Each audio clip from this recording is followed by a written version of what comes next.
House Committee on Elections to order, since I barely have a, yeah, please. Our first order of business is to approve the minutes for February 6th. Representative Neighbor. I move that we approve the minutes, which were so wonderfully written, of February the 6th. Okay, I've got a motion from Representative Neighbor and a second from Representative Underhill. Is there any discussion? Okay, if not, all those in favor of approving the minutes of February 6th signify by saying aye. All opposed, no. Okay, the ayes appear to have it. The minutes are passed. All right, our next order of business is a hearing on House Bill 2535. And Mr. Advisor, could you give us a rundown on that bill?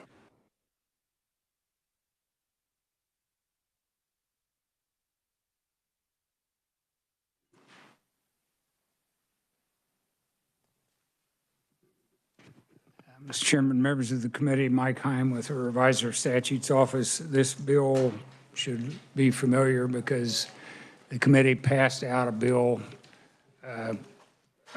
similar, almost identical, let's put it that way, last year, and it died on, it was stricken from the calendar at the turnaround. So what this 2535 does is it basically says no person shall make or accept any cryptocurrency contribution for any candidate or candidate committee. No person shall accept any cryptocurrency and so on. It also, on page 2, deletes a provision that states in current law any political funds that have been collected and were subject to the reporting requirements of the Campaign Finance Act shall not be used in or for a campaign for a federal office.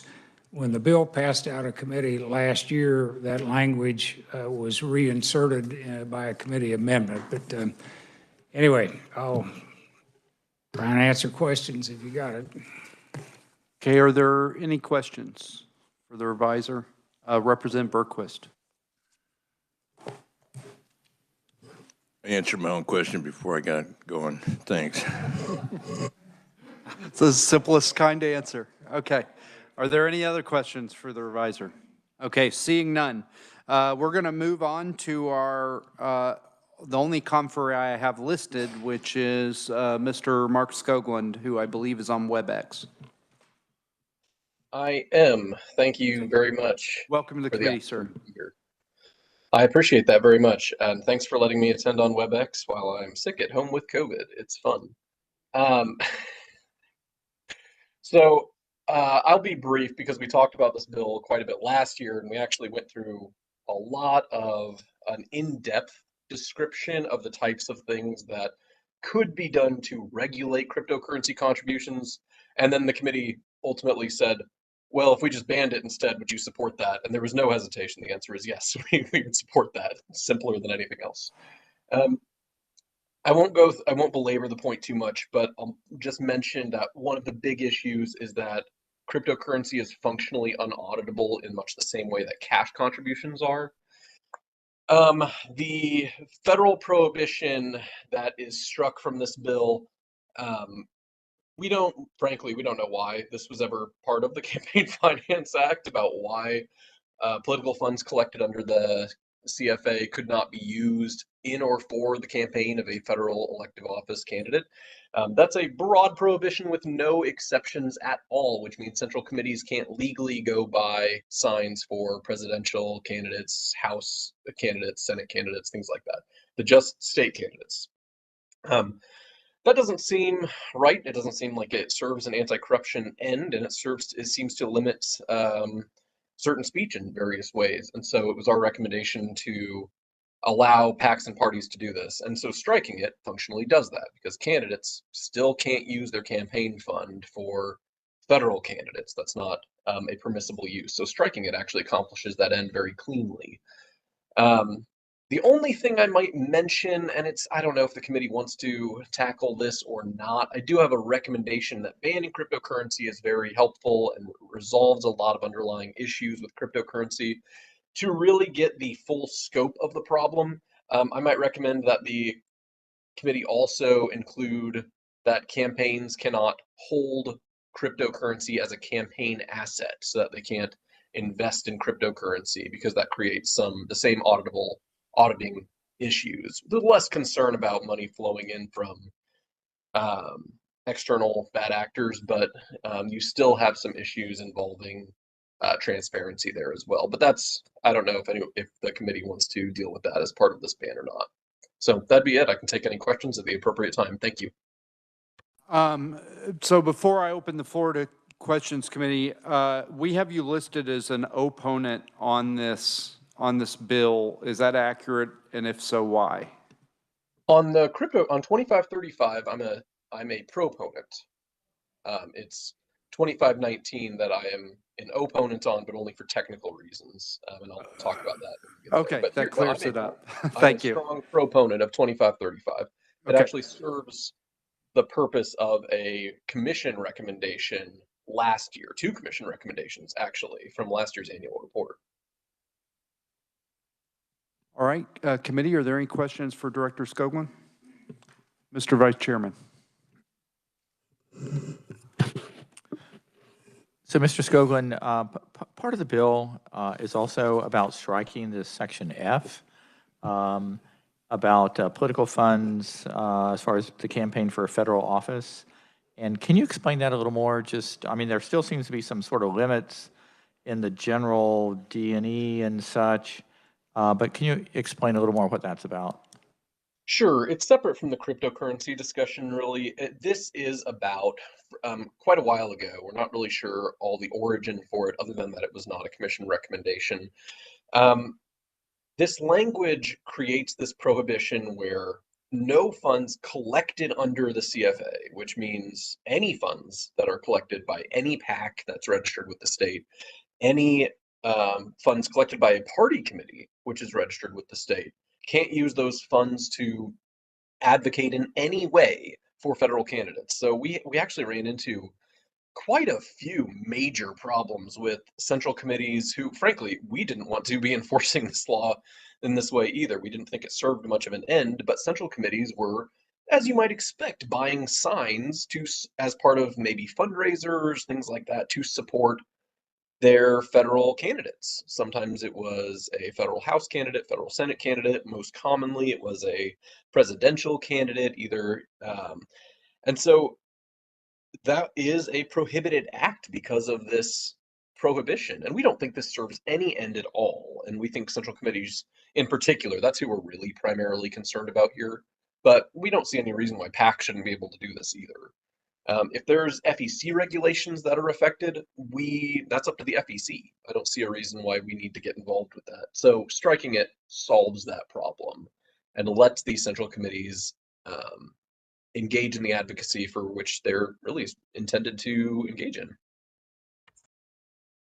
And the director's being very diplomatic, but Leavenworth County Republican Party was one of the offenders before I was in the leadership of the party, buying Trump signs. And I mean, in a presidential election year, you would expect that a local party would be advocating for their presidential candidate, but we discovered that that was not an allowed use of party funds the hard way. Representative Berquist. Does that directly prohibit contributions from those same funds to, like, say, the RNC? It's not a direct advocacy for a candidate. No, it is a broad prohibition, but the prohibition is pretty clear that it can't be used in or for a campaign for federal elective office. And so anything that is specifically supporting a federal candidate would be prohibited currently. But giving to a federal party, anything like that, is not prohibited. And to the chairman's point as well, there were, I think, definitely over a dozen, I think, central committees who ran into this problem on both sides of the aisle. It is something that, again, we ended up in a situation where we're required to enforce this law that we don't think is serving the end that it is perhaps intended to. Thank you, sir, and thank you, Mr. Chair.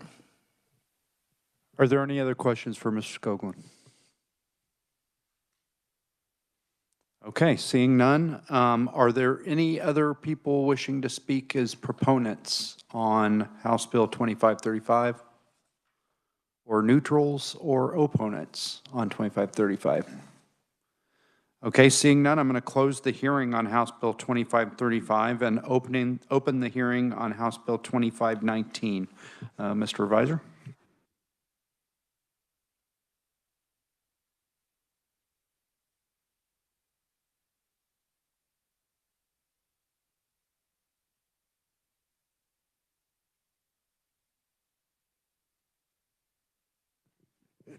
Mr. Chairman, members of the committee, this bill amends a provision of the Campaign Finance Act, which this committee has visited in other bills this year, dealing with the crime of corrupt political advertising. And what the bill does is to expand the crime to include constitutional amendment propositions, bond issues, and other question-submitted propositions. The Campaign Finance Act has another provision, which is on the back of your little cheat sheet here, 254180, which deals with reporting in regard to every person who engages in any activity promoting or opposing the adoption or repeal of a provision of the Constitution, and so on, has to make the reports. Anyway, there is I handed out a different statute, 252407, which Mr. Skoglund talks about in his testimony. What we've got two laws that do basically the same thing. And you've got 252407, which is in the general election crime statutes, which we've dealt with before in a different bill, as well as in the Campaign Finance Act. And this particular statute also covers basically constitutional amendments proposing, and as well as bond issues and other questions submitted at elections. At some point in time, and this committee may not want to deal with it because it gets a little bit confusing, but I think at some point in time it would be well to marry these two to figure out what is what, because 252407 is not limited in any way, shape, or form as the Campaign Finance Act is in terms of who's covered and so on. So anyway, I think Mr. Skoglund has got a different idea about how to draft the bill. I don't have a problem with his version of it, So before I open for questions or riser, I want to make sure that this does what I thought it was going to do, which is it brings the regulations concerning advocacy for constitutional amendments online with advocacy for candidates by requiring attribution statements. That's correct. It's the way it's drafted. Mr. Skoglund has a problem with that. His solution, I don't have a problem with. Are there any other questions for the revisor? Representative Berquist. So it makes the two synonymous in their effect then? The intent, and I'm sure we're going to hear from the conferee, but the intent is that all the same rules that apply when you're advocating for or against a candidate will apply when you're advocating for or against a constitutional amendment, a bond issue, of any question on a ballot. And so, for instance, last year when people were advocating for or against value them both amendment, there were no paid for attributions on anything that was being published because they didn't have to, because it wasn't stipulated in statute. Thank you. Mr. Vice Chairman. Yes, if I could ask the revisor, was there no, I mean, my memory is, just in Reno County, I know we've had some bond issue type things and smaller issues that it seems like people did put attributions who were either for or against it. I mean, was that purely voluntary? And also, were they required to report where they got their contributions, for their advocacy? I was somehow thinking there was some general express advocacy situation that required, publication, as far as. This is, like, this political is the campaign. problem, and this is why I passed out 252407, because it does in fact require attribution. So you're going to have two statutes that are going to do the same thing. And current law does not cover constitutional amendments and questions submitted at elections in the Campaign Finance Act. This bill brings those along, but you still have the current law, which is the general elections crime section, where you got election perjury and you got another dozen crimes that are listed in that particular Article 24. And I'm just raising the point that at some point in time, I think these sections need to be married somehow, but I don't have a solution. And so this is fascinating. I didn't know this. So it's a crime to not attribute, but it's not something that's covered by the civil process through the Governmental Ethics Committee right now. That's the way it is. Okay, I didn't know that. Learned something new today. Any other questions for the revisor? Okay, seeing none, we'll move to the only testimony that I have listed, which is, again, Director Skoglund, who's listed as an opponent. Yes, and to clarify, I said this in my testimony, but just to be abundantly clear, I'm entirely neutral on the merits of moving constitutional amendments under constitutional amendment advocacy under the Campaign Finance Act. That's entirely fine. I have some issues with the drafting, and that's the only reason why I'm in opposition. I'm actually, like I said, neutral on the merits. Mike had an awesome overview about the difference between the campaign finance component or the Campaign Finance Act piece in 254156 that's amended under this bill versus 252407, which we sometimes call the elections crime statute. There on page 3, I tried valiantly, I think, to try to decipher the differences to show you kind of the difference between the two statutes. In 4156, the Campaign Finance Act paid for attribution statute, it only covers when someone is advocating with express advocacy for or against a candidate that is subject to the Campaign Finance Act, subject to our jurisdiction. If that is violated, we can enforce it, and theoretically prosecutors can enforce it, but realistically they won't because they don't have time. They could be fined up to $5,000 from us, and it is a Class C misdemeanor. It covers paid news and magazine ads, paid radio and TV ads, paid telephone calls and texts. It covers brochures, flyers, and fact sheets unless it's by an individual who expends less than $2,500 in a year. And it covers electronic communications if it comes from a campaign PAC or party and sent to over 25 people. Meanwhile, the election crimes piece in 2407, which is currently where constitutional amendment advocacy sits, that is only enforced by prosecutors. We have no jurisdiction. It is also a Class C misdemeanor. With respect to constitutional ballot advocacy, the trigger isn't express advocacy. It's intended to influence a vote is the language, which is used in this bill as well. This statute it covers candidates that are not subject to the Campaign Finance Act, which usually we're talking about school boards other than Wichita, second and third class cities, things like that. But it also covers local bond issues and constitutional amendments. Just like 4156, news and magazine ads and radio and TV ads are covered, but telephone, paid robocalls, paid text, electronic communications are not covered at all. And for candidate advocacy, it doesn't even cover brochures, flyers, and fact sheets. So it is not nearly as comprehensive as the Campaign Finance Act.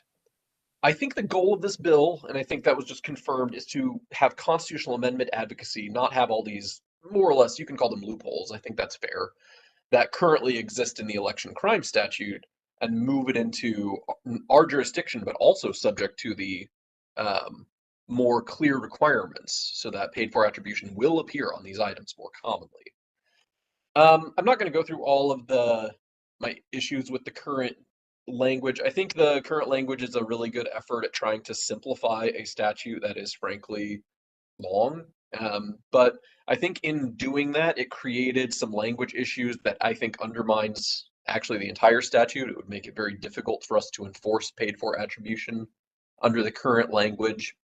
I isolate a few issues there. I think one that I'm only going to highlight one here, and that's the bill as it's written eliminates the limitation that electronic advocacy only requires paid for attribution when it's done by a candidate, PAC, or party. If that gets eliminated, I mean, I don't want to do this, but theoretically, any individual, any person anywhere who is sharing a Facebook post that would otherwise require paid for attribution is violating the law unless they include their own paid for attribution. Any random individual in Kansas. So that's you can see there's some issues that creates. There's some major legibility issues later on that undermine the statute. I do have a recommended amendment to handle it differently. It is extremely long, which I think was what the current draft was attempting to avoid. But unfortunately, the way the statute exists, I think it's hard to get around this right now.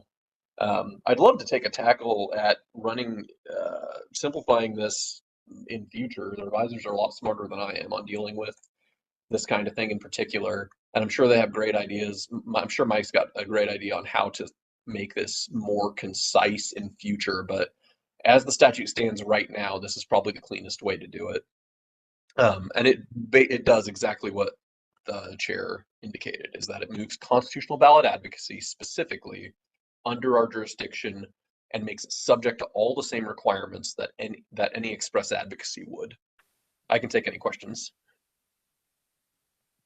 Okay, are there any questions for Mr. Skoglund? Mr. Heim?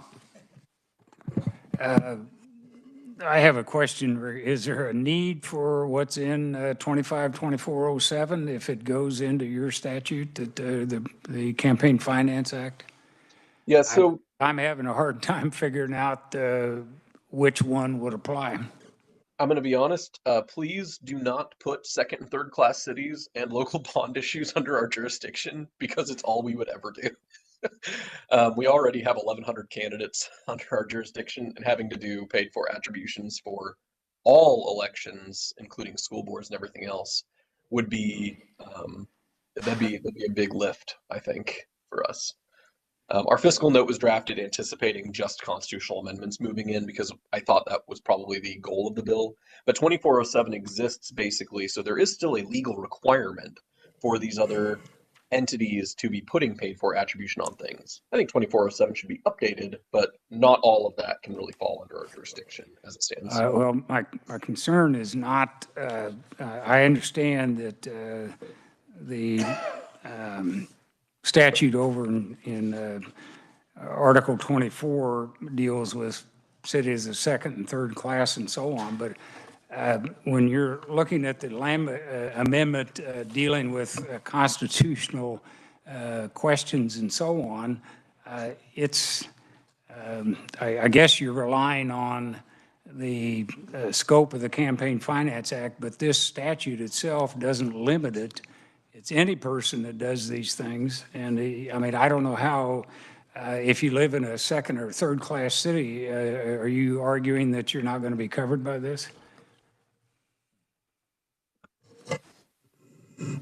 I guess I'm a little confused. I think 2407 right now requires paid for attribution if you have a paid newspaper, magazine ad, paid radio or TV ad, or if you publish a brochure, flyer, or fact sheet that is specific to a constitutional amendment or a bond issue. That's all 2407 covers outside of. So candidates, I think that if this bill were to pass, I think it'd be entirely fine to remove constitutional amendment advocacy from 2407, but the rest of 2407 would continue to serve a purpose for sure. So, Director Scoggin, I'd like to follow up on what the revisor just asked. So the statute that we would be updating with this bill, even if we were to use your language, would also list these things as a Class C misdemeanor, isn't that correct? Yes, both statutes currently list violations of paid for attribution as a Class C misdemeanor. So wouldn't, if we were to update it in the way that you are advocating, wouldn't it make 25-2407 redundant? And now that the revisor brings up the topic, this 25-2407 doesn't just apply to PACs, political committees, or candidates, it's anybody. So if somebody, some activist group in Leavenworth that wanted everybody to vote no on value them both were to go to Kinko's and print out fact sheets about why they think that the value them both amendment's a bad thing, they don't put a paid for attribution, they violated the statute, haven't they? Yes, so with 2407, a couple of things. First, the only time in the Campaign Finance Act that paid for is limited to campaigns, PACs, and parties is in electronic communications. So if someone sends an email, they don't need to have a paid for on it unless it's by a campaign, PAC, or party, and they send it to over 25 people. There's no electronic communication paid for requirement at all in 2407. For brochures, flyers, and fact sheets, yes, it's absolutely true that in 2407, if you go to Kinko's and you print something off, that is a brochure, flyer, or fact sheet intended to influence someone's constitutional amendment vote, they do need a paid for attribution under 2407. The brochures, flyers, and fact sheets in the Campaign Finance Act doesn't apply to individuals unless they're spending over $2,500 in a calendar year. And so my draft of the amendment was to maintain that exclusion, but I mean, if that isn't the will of the committee, that exception could be struck. I guess what I'm trying to get at, and I apologize, I just found this piece out today. What would be, for you and for the state of Kansas and for Kansas citizens, what would be the impact of just striking 25-2407 and then making the updates that you recommend to this bill, besides not accidentally catching those activists that print out, 24 fact sheets? Couple things. Number one, 2407 serves a lot of other purposes. Second and third class cities, local bond issues that aren't. Right now, the current draft of the bill brings local bond issues in. I don't think that was part of the intention of the bill originally. I think the intention of the bill was constitutional amendment advocacy, and so my draft of it focuses just on that. You could strike the constitutional amendment advocacy portion out of 2407 if this were to pass. But if all of 2407 were struck and constitutional amendments were added to the Campaign Finance Act statute, then all of a sudden second and third class cities and local bond issue advocacy wouldn't have any advocacy or wouldn't have any paid for requirements at all, crime or otherwise. It would be kind of the Wild West outside of our jurisdiction. And I know that prosecutors are not typically going to enforce it, but generally speaking, the fact of it being a misdemeanor does often deter people from in trying to go out and violate this law. I'm not saying people don't do it, but it does make it much more transparent for people in those elections that are outside of our jurisdiction.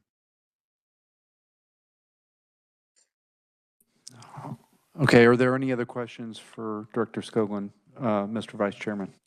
Thank you, Mr. Chairman. Mr. Scoggin, in this 25-2407, it doesn't say anything about, whether the campaign was under $1,000 or whatever, any type of monetary limit.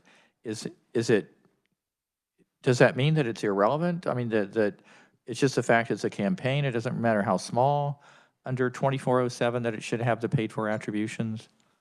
The only monetary limitation in the Campaign Finance Act paid for statute is that if an individual, so not an organization, not a business, not a PAC, not a party, not a candidate, just an individual goes and prints brochures, flyers, and fact sheets that are express advocacy for or against candidates, then if they're just sending letters to their neighbors, that they don't need paid for on it unless they're spending over $2,500, which is a pretty amazing mailer to be sending to your neighbors. They'd have to have a pretty wide reach before they cross into the paid for thresholds there. That's the only monetary limitation. 2407 doesn't have that monetary limitation, but brochures, flyers, and fact sheets don't apply to candidate advocacy in second and third class cities right now. Mostly because 2407, frankly, hasn't been updated in a long time. If I could follow up, of course, I'm from Hutchinson, which is a first-class city. I mean, my memory is I've seen the brochure that the county clerks give to people running for office, that if they are going to spend over $500, that they have to, list all these things. I believe it's 500 or 1,000. So where does that figure come from? It used to be 500 and now is 1,000. That's the affidavit of exemption. If someone takes in or if they sign an affidavit saying that they will take in and expend less than $1,000 in the election cycle, then they don't have to file reports. They just fill out the affidavit instead. That doesn't change their paid for attribution requirements. Okay. That doesn't change the paid for attributions, but if they just say they're an individual running a campaign versus the committee to stop school bond issue number 23 from passing, can they get around it by just saying they're just an individual, even though it's a group that's doing the campaigning? Since candidates are separately defined in the Campaign Finance Act, and mostly 2407 references the definitions in the Campaign Finance Act, candidates are not typically considered individuals. Individuals are just people who they're not part of a group. They're not doing things as part of an organization. It's just a person. They're not running for office. The goal is to try to prevent random Kansans from inadvertently committing a misdemeanor simply because they sent letters to their neighbors. Okay, fair enough. Doesn't 2407 actually do that? Because there's no dollar limit? 2407 could do that for constitutional amendments and local bond issues because there's no dollar limit. That's correct. Well, it also says candidates and, it says candidates too in that statute, right? Believe 2407, I'm going to go pull it up to be sure, but 2407, I'm fairly sure does not cover candidates. So it does. Broadcasting or causing to be broadcast by any radio or television station, any paid matter for which expressly advocates the nomination, election, or defeat of any candidate.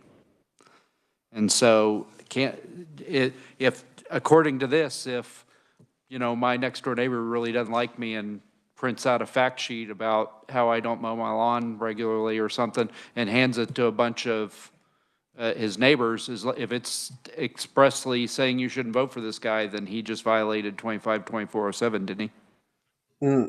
2407A1 is paid matters for candidates in a newspaper or periodical. A2 is paid radio or TV ads for or against a candidate. 3, 4, and 5 are A3, A4, and A5 are all about influencing the vote for a constitutional amendment or issuing bonds or other local question. The only time that brochures, flyers, or fact sheets are covered in 2407 currently is in A5, which does not talk about candidates. Okay, I understand now. Thank you. Yeah, it's messy. Are there any other questions for Mr. Skoglund? Representative Dodson. Yeah, I mean, if we really wanted to make this simpler and perhaps more clear, is a long-term effort to kind of combine all this and just have separate sections that address these various issues?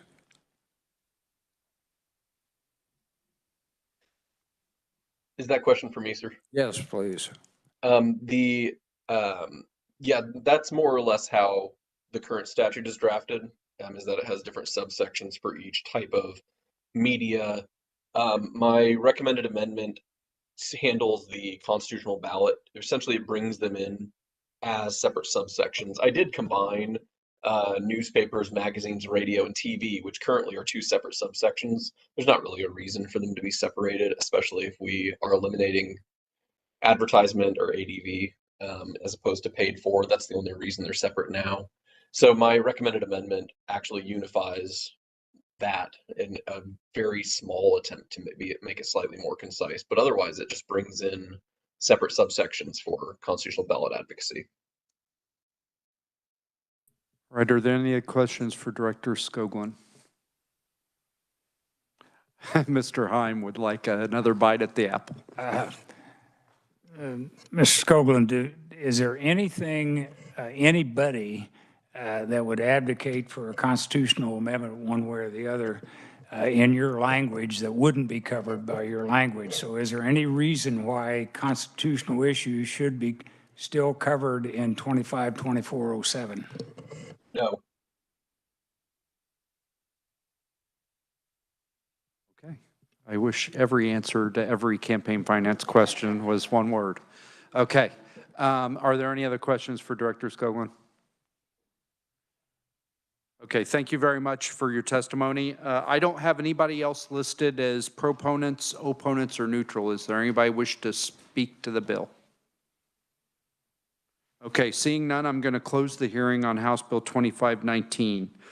Committee, I'd like to, since we've got the time, try to work a couple bills here. The first one I would like to take up is 2618. I would entertain a motion on this bill. Representative Underhill. I'd move that we pass 2618 out favorably. Okay, I've got a motion. Do I have a second? Second from Representative Dodson. I'll open discussion on this, and I'll open, as I commonly do, with an amendment on this bill.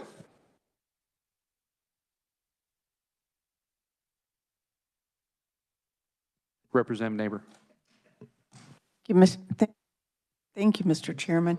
Is it possible for Mr. Heim to give us a quick overview of? I'm sorry. First of all, I got confused here. I don't have an amendment on this one, but Mr. Heim, please go ahead and review the bill. I apologize. I'm getting ahead of myself. It's the other one I've got an amendment on. This, Mr. Chairman, members of the committee, this bill amends the election crime of false representation of an election official. And what you heard about in the testimony was that this issue was before the courts, and there was a Kansas Supreme Court case that that said that there was standing for groups like the League of Women Voters and Loud Light and so on to actually challenge this as a violation of First Amendment and so on. What this bill, I believe, was recommended by the Attorney General, and it adds strikes a provision engaging in conduct that gives the appearance of being an election official, which I think you could argue is vague, so that would be gone. And then, so it would be, the crime would be representing oneself as an election official or engaging in conduct with the intent to cause a person to believe that you're an election official. Is there any discussion on the bill?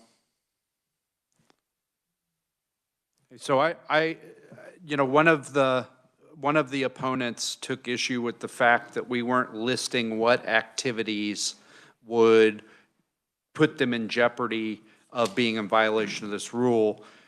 I would say that the argument that conferee has made in the past is that somebody might inadvertently violate this law without intending to be impersonating an election officer. And I would just say in response to that, because I did consider that, and we had a conversation, me and the vice chairman, about potentially listing some activities. But there are plenty of laws in statute that rely on intent. If I'm going to defraud somebody, the statute doesn't list the 50 ways that I could possibly fool somebody. It just says I have the intent to deceive for the purpose of, defrauding them financially or whatever. And so I think that this gets at the heart of the issue, which is you have to actually mean to deceive somebody. The other thing I would say, and I'll turn over the mic to anybody who wants to argue with me, but the other thing I'd say is that intent is terribly hard to prove in court, which would tend to make it even harder to accidentally get caught up in the statute, because somebody has to prove beyond a reasonable doubt the stuff that's in your head when you do something, which is very difficult to do. And so I think that this significantly narrows the statute and fixes some of the issues. Representative Collin. Thank you, Mr. Chair, and I'm not against this bill, but I do have a question. Maybe the reviser could chime in on this. Are there laws now that could be used in this case if someone intentionally claimed to be an election official when they weren't? Wouldn't regular fraud laws be applicable here? I don't have the criminal code in front of me, but I think there is a impersonation of a public official. This is a very specific crime, though, and so it would be charged, if somebody was trying to impersonate an election official, they'd be charged under this rather than the other more general. All right, thank you. Mr. Ranking Minority Member. Thank you, Mr. Chair. I think for me, my opposition to this bill really comes it feels like the Attorney General's office is trying to establish a defense in this committee process and through legislation rather than through in the court case that is before the Kansas Supreme Court next week. So, you know, if I would rather we see what plays out with the Kansas Supreme Court and then address any changes needed to be made rather than doing this while it's ongoing litigation. Thank you. Thank you, Mr. Chair. Representative Underhill. Thank you, Mr. Chair. I just wanted to correct you briefly. We didn't have any opponents. We had some concerns from neutral testimony, but we had no opponents to this bill. Thank you. I stand corrected, Representative Underhill. I appreciate that. Representative Neighbor and then Representative Dodson. Thank you, Mr. Chairman. I've served on several committees where we've had ongoing court cases going on when laws were written, and it's been the habit to let those court cases play out rather than have us do something and then be right or wrong pertaining to what the court allows. So I'm not sure that this isn't preemptive of that decision if it's going to come next week.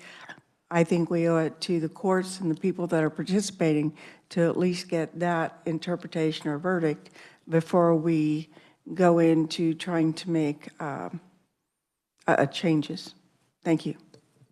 And I would make the counterpoint that if this legislation fixes the issue and makes the case moot, it would save the state of Kansas an incredible amount of money fighting it in court. But your point is well taken.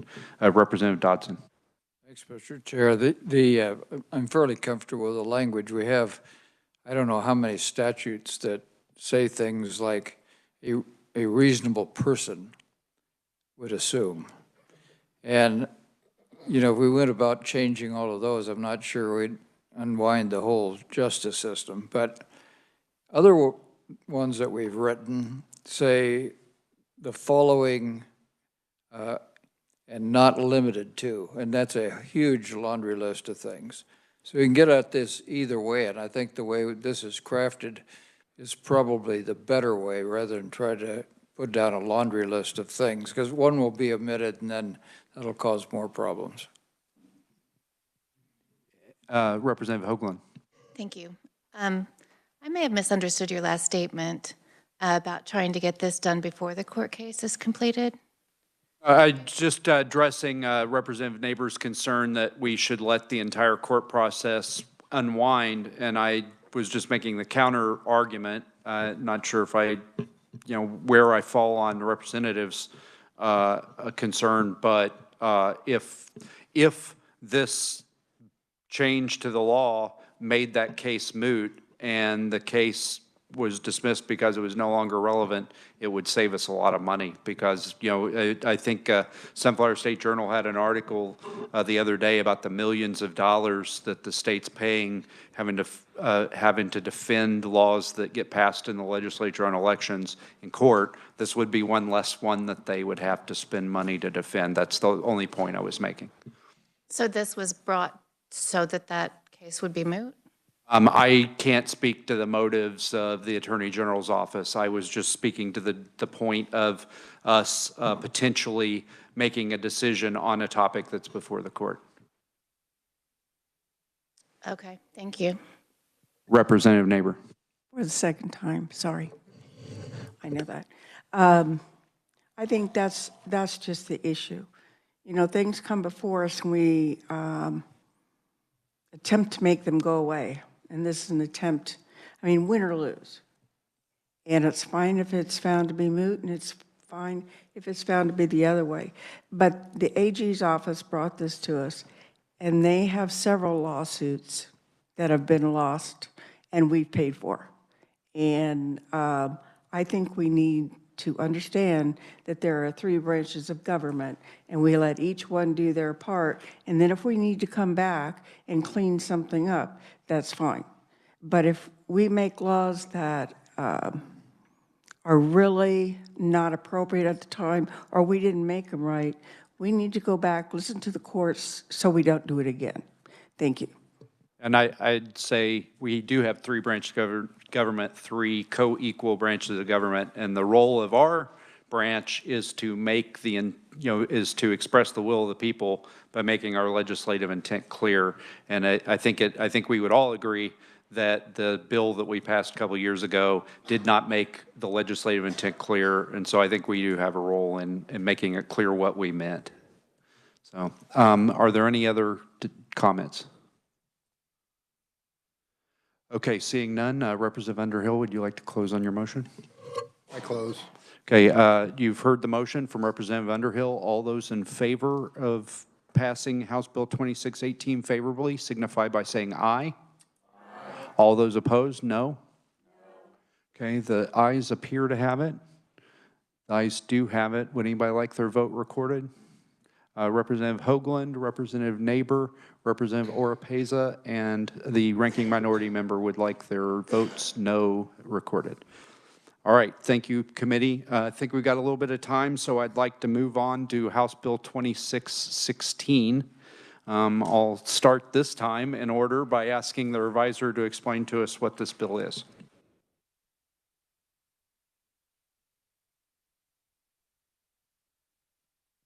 Mr. Chairman, members of the committee, this bill deals with qualifications of poll workers, and it basically provides that the Secretary of State nor county election officer shall disqualify an individual from serving as a poll worker at an election on the basis of residency or registered voter status if the individual is an active military member, spouse, or other dependent of an active military member, or is enrolled on a full-time basis in a public or private post-secondary educational institution. And the chair will entertain a motion on this unless somebody has questions for the reviser. Representative Underhill. I made the joke that if I didn't support this, my local election clerk might hang me, so I'd make a motion that we 2616 favorably. Okay, seconded by Representative Berquist, and we don't want Representative Underhill to be hung, so we better proceed quickly. So committee, to open discussion, I do have the amendment that's before you. What this does is address a concern from the Secretary of State's office that was in their written testimony that we did not specify that the person has to be a U.S. citizen because, frequently spouses or even military members or students will not be citizens of the United States. So it wasn't the intent with this bill to permit that, and so we've added this amendment. And so I have a second from the ranking minority member on my amendment. Is there any discussion? Okay, seeing none, I'll close on my motion. All those in favor of amending House Bill 2616 signify by saying aye. All those opposed, no. All right, the ayes appear to have it. The bill's amended. We're back on the bill. Is there any discussion on the bill? Okay, Representative Neighbor. Thank you, Mr. Chairman. I would move that we pass out House Bill 2616 as amended, favorable for passage. Okay, do I have a second? Second from Representative Underhill, who beat everybody else who wanted to second. You've heard the motion. All those in favor signify by saying aye. All those opposed, no. Okay, the ayes appear to have it. House Bill 2616 is passed favorably. All right, committee, that's all the work that we have for today. We will be meeting on Monday, on Tuesday, at our regular time to take a look at House Bill 2535 for action. If you have any amendments that you want drafted, please get with the revisers as soon as possible so you have those prepared. We may also take up House Bill 2519. I'd like to look at the language that the director added and make sure we're not doing more harm than good. And if you have any amendments that you want to add to that, please talk to the revisers and get those prepared. Is there anything else for the good of the order, knowing that this is the last event for many of us before our weekend? Okay, not to discourage discussion, but we are adjourned.